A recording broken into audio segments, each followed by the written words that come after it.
यह है वसंत गावड़े, इसे सब वत्स्या बुलाते हैं। ये टॉयलेट में काम करता है। एक दिन इसे पता चलता है कि इसके बाप ने लफड़ा खड़ा कर दिया है, क्योंकि इसकी माँ जिस घर में काम करती है वहाँ से उसने 2,000 रुपये चुरा लिए थे। यहाँ वहाँ पर जाता है और उनकी लड़ाई को शांत कराता है। इसकी माँ बताती है कि मैंने तेरे बर्थडे पर तुझे गिफ्ट करने के लिए पैसे चुराए थे और मैंने खर्च कर दिए, लेकिन वो आदमी नहीं मानता। फिर वत्स्या जल्दी से जाता है और गले में से 2,000 रुपये लाकर उस आदमी को देता है और लड़ाई रुक जाती है। फिर ये घर पर आ जाते हैं। वसंत का बाप जो है वो एक नंबर का बेवड़ा होता है, इसलिए ये उसे कुछ पैसे दारू पीने के लिए देकर यहाँ से चला जाता है। महबूब अंकल और पीटर वत्स्या के दोस्त होते हैं। ये रोज़ शाम को इनके दुकान पर चल जाता है। ये है मधु, ये कोटे पर काम करती है, लेकिन ये वसंत की गर्लफ्रेंड होती है। ये इससे मिलने डेली थोड़ी देर के लिए चला जाता है। ये है शेट्टी, ये एक पॉलिटिशियन है और ये इसको डेली मधु चाहिए होती है। ये उसका परमानेंट ग्राहक होता है। ये डेली शाम को वहाँ पर आता है। एक दिन ये वत्स्या को देख लेता है, इसकी वजह से गुस्सा हो जाता है और पूछता है ये कौन है। तब उसे बोलते हैं कि ये तो गटर साफ़ करने वाला है। फिर वो वहाँ से चला जाता है। वत्स्या एक दिन शाम को अपने टॉयलेट में जाता है, वहाँ पर देखता है लोगों की भीड़ लगी हुई होती है, क्योंकि एक बूढ़ी औरत वॉशरूम में बेहोश हो जाती है। कोई उसे बाहर नहीं निकालता। फिर वत्स्या उसे बाहर निकाल कर लाता है और उसे छोड़ने भी जाता है। फिर वो उसे एक कड़ा दे देती है कि ये तुम रख लो। फिर वो वहाँ से गायब हो जाती है। वत्स्या वो कड़ा लेकर आ जाता है। फिर रास्ते में कुछ गुंडे उसकी पिटाई करते हैं, क्योंकि उसने उधार ले रखी थी। फिर अगले दिन वत्स्या अपने फ़ोन में देखता है कि खबर आती है कि मुंबई में पुल टूटने वाला है और आज बारिश होगी। फिर वो उसे अपने दोस्त को बताता है कि ये पुल तो टूटने वाला है, लेकिन वो बताता है कि ये पुल तो आज ही बना है, ये कैसे टूट सकता है। फिर वो पुल टूट जाता है और बारिश भी आ जाती है। फिर वो अच्छा सोचता है कि मुझे हर खबर वक्त से पहले मिल जाती है। फिर अगले दिन वो मधु को बताता है, लेकिन वो यकीन नहीं करती।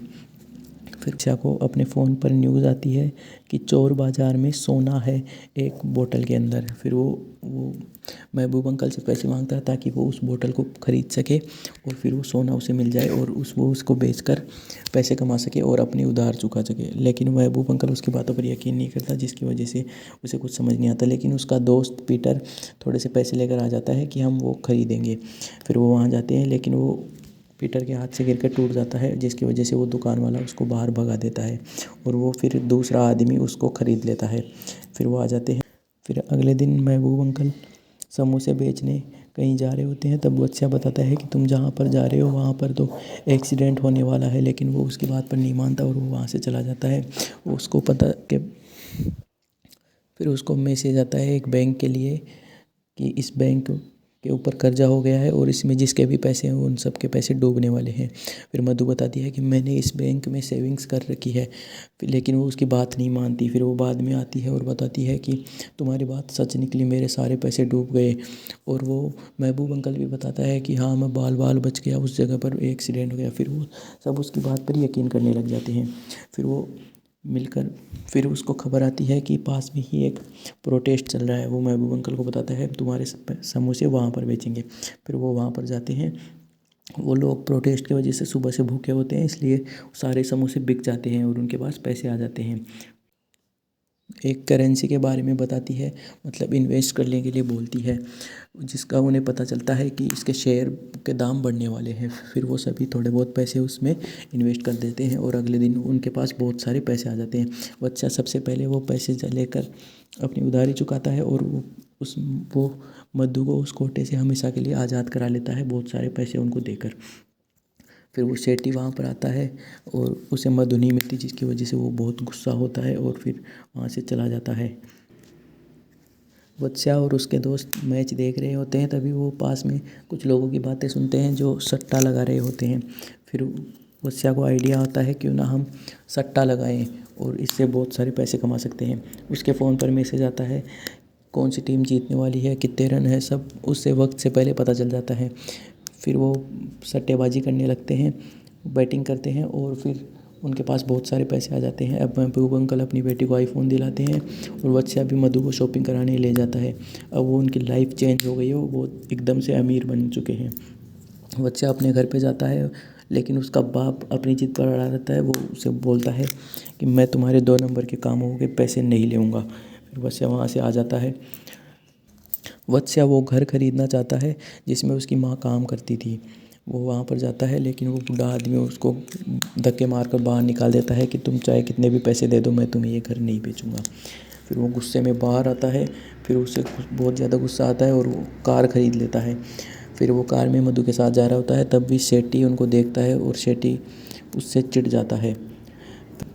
फिर वत्स्या को फ़ोन पे न्यूज़ आती है कि बैटिंग के चक्कर में कुछ आरोपी गिरफ्तार। फिर वो समझ जाता है कि पुलिस पकड़ने वाली है। पुलिस उसे पकड़ के ले जाती है, लेकिन वो पुलिस वालों को कहता है कि मैं तुम्हें बहुत सारे पैसे दूंगा और तुम्हारी तरफ से बैटिंग भी करूंगा, क्योंकि मेरी हर प्रिडिक्शन सही होती है। फिर पुलिस वाले उसकी बातों में आ जाते हैं और उसे छोड़ देते हैं।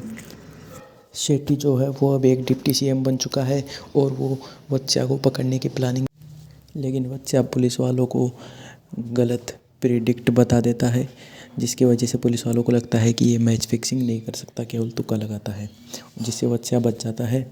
वत्स्या उस आदमी के पास फिर से जाता है। इस बार वो उसे डिग्गी भरी हुई कार दे देता है पैसों की और वो घर खरीद लेता है। एक दिन वत्स्या एक न्यू ईयर की पार्टी में होता है, तब उसके फ़ोन पर न्यूज़ आती है कि उसकी गर्लफ्रेंड मधु और उस शेट्टी का एमएमएस लीक हो चुका है, जिसकी वजह से वो वहाँ पर लड़ाई करने लगता है और फिर उस शेट्टी और वत्स्या की लड़ाई हो जाती है। शेट्टी ने वत्स्या के बाप को खुद का नौकर बना लिया है और वो उससे जूते साफ करवाता है। यह देखकर वसंत को बहुत ज़्यादा गुस्सा आता है और फिर वो वहाँ से चला जाता है। एक दिन वत्स्या रात को अपने घर पर जाता है, तब उसके फ़ोन पर न्यूज़ आती है कि वसंत गावड़े का मर्डर हो चुका है और फिर ये सीरीज़ यहाँ पर ही एंड हो जाती है।